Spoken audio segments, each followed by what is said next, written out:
the window I'm talking about, I think we're both talking about, is that window of your remaining working years, Mm-hmm. right? Because then there's another window, right, where after we retire, our income it's gone, poof, right? Where we don't have Social Security yet. Our required minimum distributions for most of our listeners aren't going to start till 75, Mm-hmm. right? And so we have a lot of time, but again, it goes back to the trade-off. So this window I'm referencing here is, hey, we got 5 working years left. There's the light at the end of the tunnel. What are we going to do?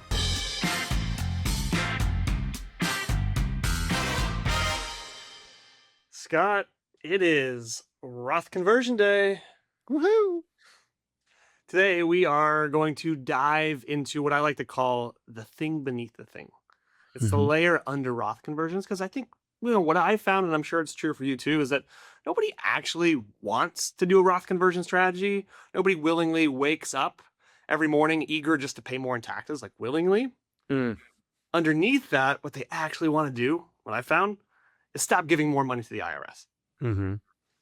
so that they can have more of their hard-earned money. They can Mm-hmm. enjoy it in retirement. They can give it more to the people they love, to the causes that are near and dear to them. You see, taxes aren't the goal, but they're the obstacle standing in the way. And a Roth conversion is a great strategy when done right, at the right time, the right tax bracket, Mm-hmm. is one of the most powerful tools we have for clearing over that obstacle. So today, Scott and I, we're going to walk through what it looks like to attack that, to walk through that from 2 different seats, 2 different retirement timelines, and 2 different, I'd say, opinions or ways of looking at that, and 2 very different roadmaps. So I'm excited to dive in. Sure. Yeah, absolutely, man. Looking forward to it. I mean, every dollar you overpay in taxes across a retirement is a dollar that doesn't go to the people and causes you spent your whole career building toward. Hmm. Yeah, I've never So, like. the I don't think a main lot of thing people that have we're looked at it that way. sorry? I was gonna say, I just want to stop there for a second, because I don't think a lot of people have looked at it that way before. They just see the money in their account. Yeah, Okay, taxes bad. sure. But then when you put some context like you just delivered behind that, of that's money that doesn't get to go somewhere else. Yeah, I mean, just think of it really simplistically. Money's a tool. You've Mhm. built up this tool, but there's different rules around where you've saved money. So Mhm. today's conversation is really all about how do you get to keep more of it for yourself? Mhm. And it's not always intuitive. So we're just going to walk through it today and give you a couple different scenarios to think through and take it from there. Cool. Okay. So the first one's just going to be we're going to look at the tax timing question. When do you want to look at doing this? So it's not so much should I do a Roth as to when would it make sense to do one. Now, there are Mhm. some times where it doesn't make sense. We could touch on those briefly. And then I'm going to look at kind of a 10-year runway. Is going to be the loop I'm going to look through, and then Nick's going to look through one where a lot of folks come to us where they just have a shorter time frame. Maybe they just retired before Social Security kicks Mhm. in and required minimum distributions kick in, so there's not as much time for doing conversions. So we'll just kind of look at those 2 today. Mhm. 'Cause I Okay. think, for the clients that I work with that are right in that window of maybe right on the precipice of retirement, or maybe 3 to 5 years out, a lot of times, and what I read online, what I see in videos or listen to on other podcasts is, okay, you got this window to retire, to do your Roth conversions after you retire. But I think that's what we're going to touch on today that you set up, which is there's some hidden windows that you maybe just don't know about. But this is where we have to know our number, why it makes sense to go through our tax return, understand what bracket we find ourselves in. Mm-hmm. Because when we shift into retirement, health insurance becomes something that, becomes this trade off of, the Affordable Care Act. When we no longer have health insurance and it's not coming from our employer, well, it's going to be what the premium we pay is going to be based off of our adjusted gross income, Yeah. right? When we get into retirement later and we turn 65, it's going to be Medicare, and Medicare is going to be dependent again on AGI, but from 2 years prior. Mm-hmm. Both of these, Affordable Care Act, Medicare, they have different thresholds that we need to be careful of, Mm-hmm. right? And when we get into this window of retiring later, we're kind of forced or sandwiched, right? Into this corner of we have to choose between a Roth conversion or lower health insurance. But for Okay. our folks over here, that have maybe a longer runway You're and totally stealing my thunder, bro. I want to do it. I got excited. It's Roth conversion day. Do you want to do the whole episode and I'll just be quiet? Absolutely. I've been waiting for so long for you to say that. Chime in. I will. So the lens that I would want you guys to think through is when you're at home. So you'll see we'll be in touch with a lot of clients who are, they have a tax return that they're filing together, and maybe you have income that's in that, maybe you're making like $100,000 up to $400,000 a year. That puts you in the 22 to 24% tax bracket. Now, if you're making like $250,000 as a household, you have room of up to $150,000 of conversion for Roth. I'm not saying you would do that much, but there's a lot of room for you to convert. So and depending on the tax location that you already have, meaning one of the things we look at on the retirement quiz that you guys can take if you want to, is we just look at how much do you have in taxable, how much do you have in pre-retirement or retirement, like 401ks, IRAs, and how much do you have in Roth. And so if you come in and it's all in 401k, well, in pre-tax, you may want to look to do some conversions there along the way to help move that around a little bit. So one of the things we'd look at is just look at your tax return and go look at your income and go, oh, you're in the just the beginning of the 24% bracket. We have a lot of room here to do conversions. We certainly don't want to make you go up in bracket, potentially up into the 32% bracket. One of the things we want to look at is what's the relative size of your investments today? What do we think is reasonable for the growth of those assets? What are they going to be worth when you reach said age 75? And what bracket's that going to push you into based on just the baseline of us knowing who you are today? If it's going to push you into a higher bracket, Roth conversions are going to make a lot of sense. So we're going to look to do that. The thing that Nick was stealing my thunder on are these things called ACA subsidies. So when you retire and you start getting Medicare, you have to pay this IRMAA tax, or pardon me, I'm actually saying it wrong. I'm getting ahead of myself right now. Two things that we look at. I'm stealing his thunder. No, the ACA subsidy is that when you retire, let's say you retire before 65, and you can have this Affordable Care Act subsidy for your health care. Well, when we go do these Roth conversions, it takes away that subsidy, which really costs you a lot more. So we don't necessarily want to do that in those gap years if that's something that you have going on. So we just want to be really mindful of that.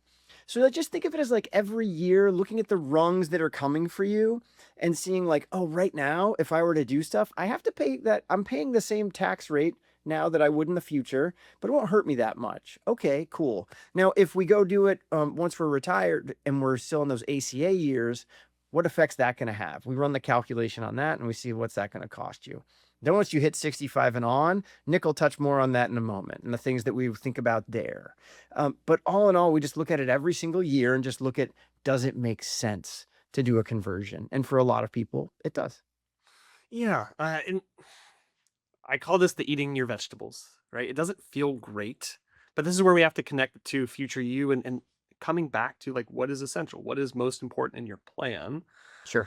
Because a lot of times we're confronted with that reality of, do I really feel like writing the check to an IRS today or taking my family on vacation, right? And it's a trade-off. And these are conversations we have.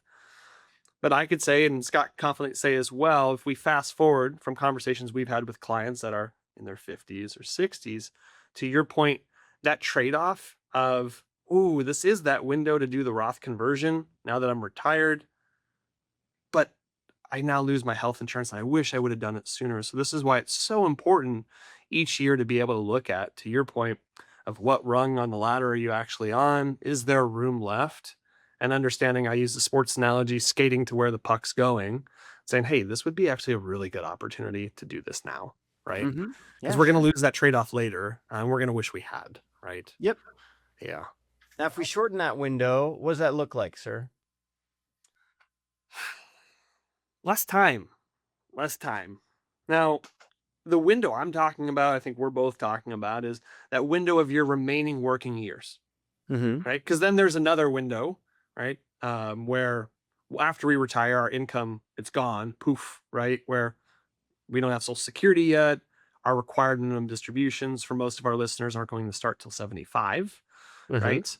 And so we have a lot of time, but again, it goes back to the trade-off. So this window I'm referencing here is, hey, we got 5 working years left. There's the light at the end of the tunnel. What are we going to do? And this is where Mm-hmm. that concept of bracket filling still makes sense. We're on the ladder, we're figuring out the rung. Yeah.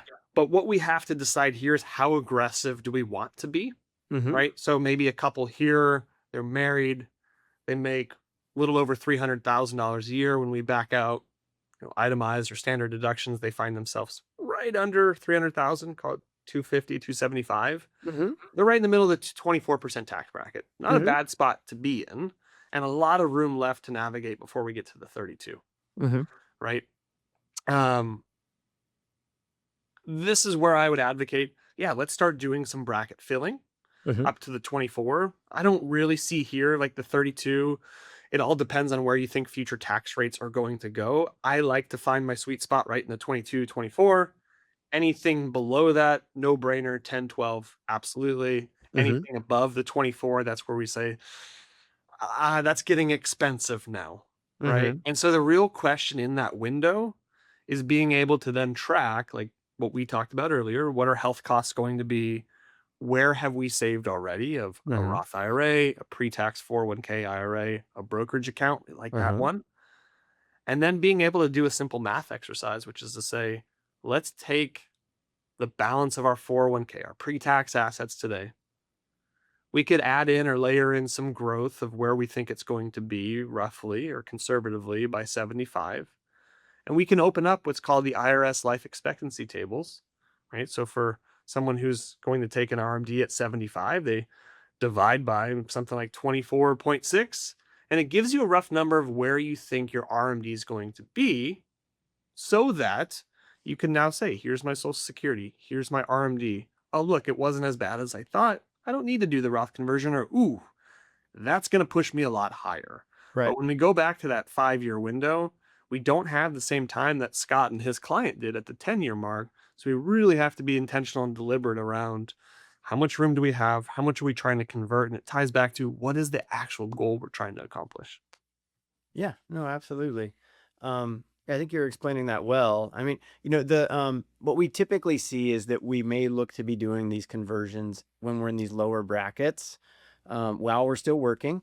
Mhm. A lot of the clients that we work with directly aren't in these lower brackets that we're Mm. describing. Right, So they're right. in the 35-37% bracket, and we're not doing Roth conversions while they're working there. Mm. But there is a moment where it can make a lot of sense still, even with the ACA subsidy relative to what they were paying before. So you'll look at the bracket when they retire, say at 62, and 62 to when they reach age 70. They're Uh-huh. really, if they don't have a pension, they're really going to probably live off of taxable assets is the normal way. Mhm. So it's a great time to look at doing Roth conversions and really filling those buckets that Nick was just describing of the 10, 12, 22, 24, depending on what you think you're going to be dealing with when RMDs kick in, especially if you have really large 401ks. So it's just something to be mindful of. Everyone's answer is slightly different, but it all comes down to this idea that it's all about helping you pay less in taxes over time, Uh-huh. not about helping you pay the least amount of taxes in any given year.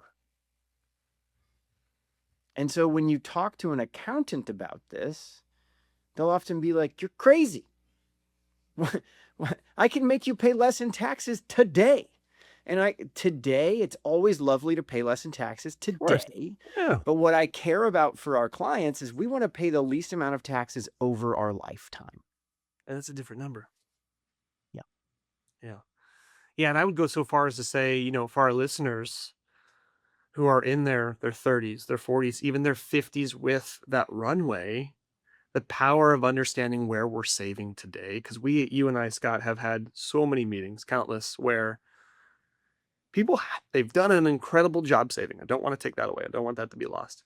They just saved in the wrong location because they didn't have this map. And so they come to us with $2-3 million just in one account, 401k. They did the job. They maxed it out.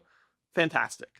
Right. But if we could pause from everything that we've shared and say, hey, we still have time if we're listening to this to say, let's introduce this brokerage account. You mentioned that runway of once people retire, where they traditionally, if they've done it well, take their assets from as a taxable account, we need to make sure we're saving there first. And so that's just a little cue for our listeners at home.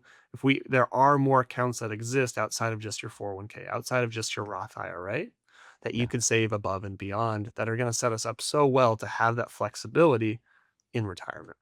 Yeah, it's a great point, and it's actually something that we look at.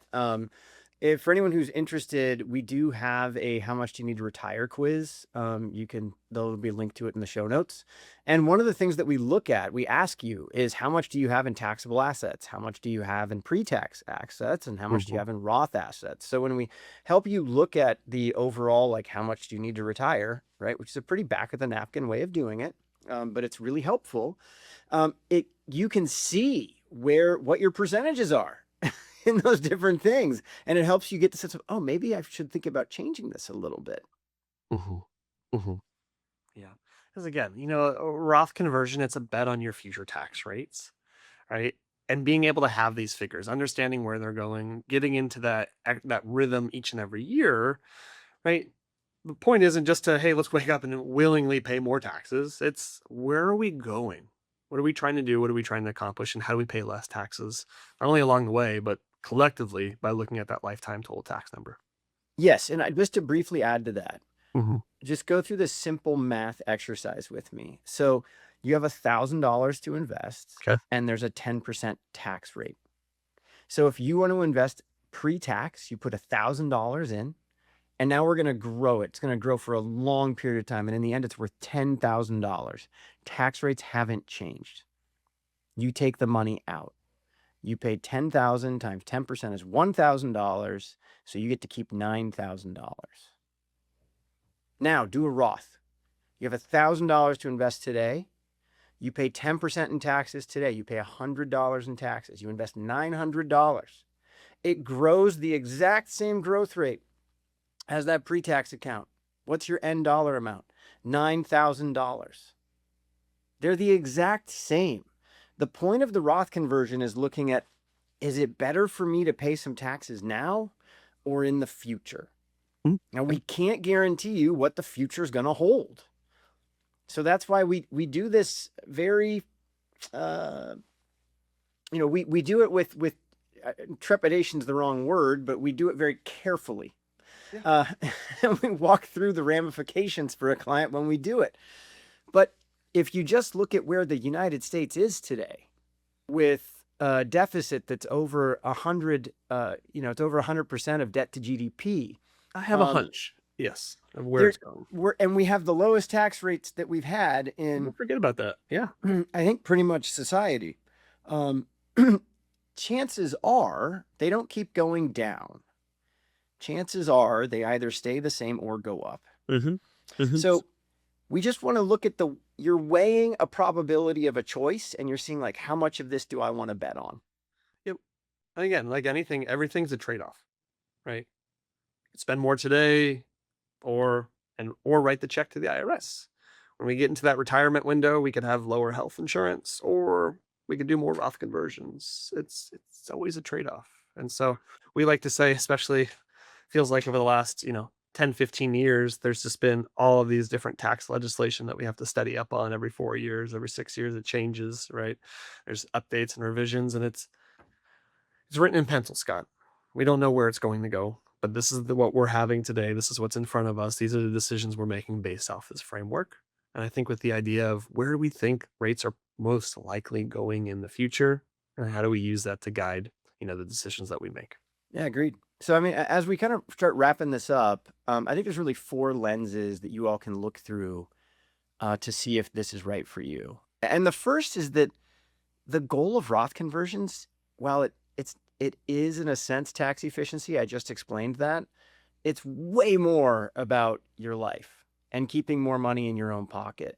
It's about your retirement and your family and the causes you want to support and keeping more money in your pocket and less in Uncle Sam's. Well, and I know you have too. I've sat across clients where when we start talking about legacy and giving and impact, when we actually talk about what their kids or whomever are going to receive, and they say, "Oh, by the way, this is tax free." They light up. Like that's a really cool moment, Yeah. as opposed to what ends up happening oftentimes is when kids inherit assets, they Mm-hmm. tend to be in their 40s, their 50s, the peak of their career, which also comes with a higher tax bracket. And then they don't get to enjoy mom and dad's hard earned money because more of it's going to be given to the IRS. And that's really sad. They're still grateful for the gift, but now with these new laws, they have to take it out over this 10-year period Yep. where their income is just going to get pushed higher and higher and higher. Yeah, absolutely.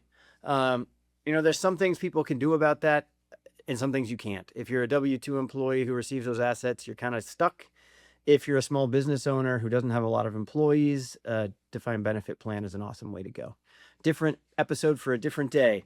From there, I think that, the Roth conversion, as we just noted, is a bet on future tax rates. So you want to examine what rate you have now and what it looks like for you on current rates in the future, to Nick's point earlier, when you have to take required minimum distributions. That's that amount you have to take in the future. There's calculators for it to get a sense of, like, Mhm. I have 2 million in my IRA today. I think it's going to grow at, this percentage rate. And by when I'm 75, it's going to be worth this dollar amount, and divided by that little factor he noted, I'm going to have to take out, 150 or $200,000, whatever the number is, with Social Security added on top of that and any other pensions that you guys have. Where does that put you? Mhm. So you get a sense of, like, how does that compare to my current tax rate? Is it lower? I'm not going to worry so much. Is it higher? I'm going to worry. Is it the same? How much do I want to bet about whether rates go up or down in the future? Right? That's kind of the mental mind frame that you want to go through. Yeah, and I'd say that third lens is really piggybacking on that point of, if that's forecasting into the future, let's go to today, here and now, of, do we actually know our numbers? Like, we know we're required every year to get our tax return done. Mm-hmm. Some people are more on time than others. But when we look at our tax return, let's just not rubber stamp and move on saying we did that. Let's examine it for a second, understand, what tax bracket did we fall in? What are our average taxes? How much room did we leave on the table? And a better exercise, I would say, as I'm processing through this, is like, let's meet with our CPA, our financial advisor, to understand before we even file the taxes. Right, as summer is midway through, this is a great point. I know we both do this at our firms, is as fall approaches, before taxes are filed, where are we going to land if all these things hold true for the rest of the year? We're withholding from our pay stub, because that tells us, hey, before the end of the year, we have this much room.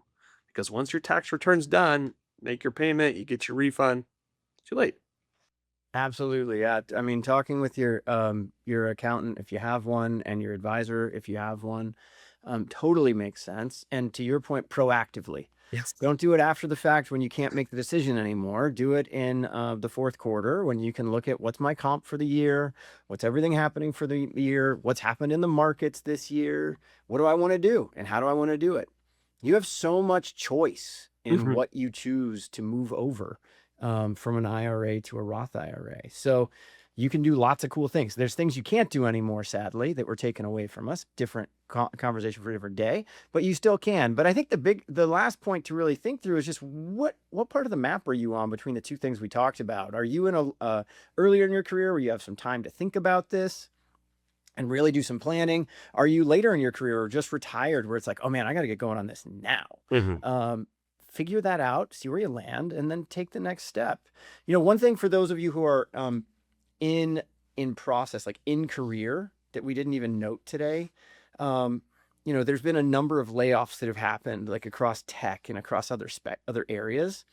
If you're in a year where your income is down dramatically, it's actually a great year to do a Roth conversion. So long as you have the ability to pay the taxes and do all the things that you're going to do. One of the things about Roth conversions that we didn't note too much on today is that they're far more beneficial when you have after-tax money, meaning it's in a taxable account or money that you've earned to pay those taxes, than taking that money directly out of the IRA.